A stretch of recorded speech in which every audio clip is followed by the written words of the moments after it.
doing Thursdays, Friday, and Saturday warm-up. We're going to be starting with the glute bridge hold, and we're just going to do some deep breathing. So you're going to get those feet flat on the floor. Think of your tripod being your heels, big toe, little toe, making contact with the ground, pressing up, squeezing the glutes, and then focus on diaphragm breathing. So let's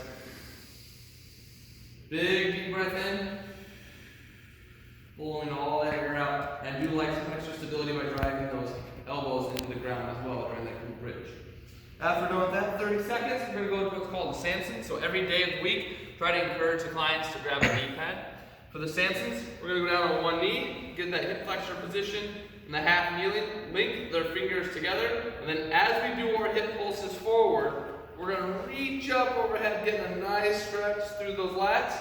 Then we're going to reset, arms come directly out in front again as we sit back, pulse forward again, arms get really high up, that nice big reach, and then we'll come back down. We're going to make sure we do both of those sides then for 30 seconds.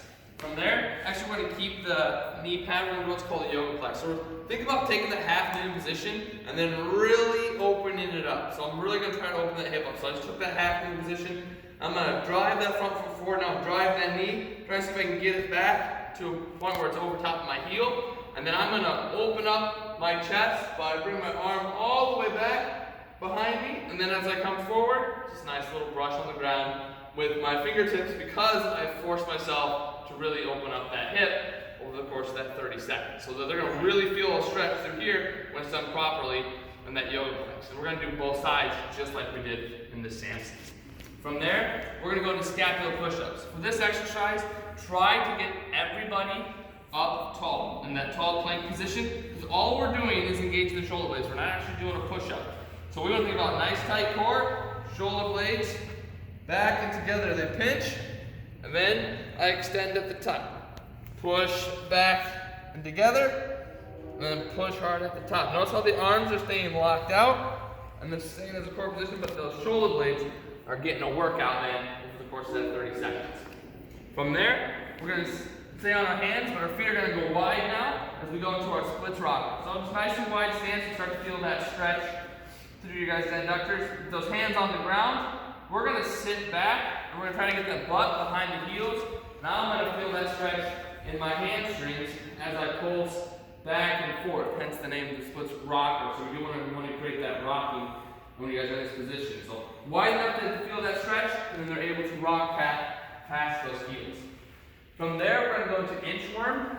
So you're going to stand up, you're going to think like a hand walkout. So I reach down for my toes, then I will walk my hands out to the push-up position. Instead of walking back in, I'm going to bring my toes to my hands, and then walk my toes back out, feeling that nice stretch through my hamstrings, and then finish it off with a nice steady hand walk back in. Because we only have 30 seconds, try to encourage them to just go right back into another inchworm. We don't have a lot of time to stand up, reset, and go again. Okay, next up, we're going to do our two cardio ones at the end, frog jumps. Okay, so frog jumps is about getting deep into that squat pattern. We're going to get down there, fingertips to the floor, and then just rivet, jumping up, being smooth and continuous, burning those quads out over the course of that 30 seconds. Their heart rates, when you're watching them on the monitor, should start to increase and get more in that yellow range. We're going to have a few people who can't do the jumping pattern, that's okay. We'll just do some straight body weight squats, or place them next to TRX so they can do TRX squats for the course of that 30 seconds. And then we're going to finish with butt kicks. So that's where we're going to be running place, but instead of bringing the knees forward, we're actually going to be going heels to the butt. And you might have some people who can't do this either, just have them run in place instead of doing butt kicks. But we are trying to encourage heels to butt as they work on opening up those quads a little bit. But they'll be plenty warmed up by the time they're done with this warm-up.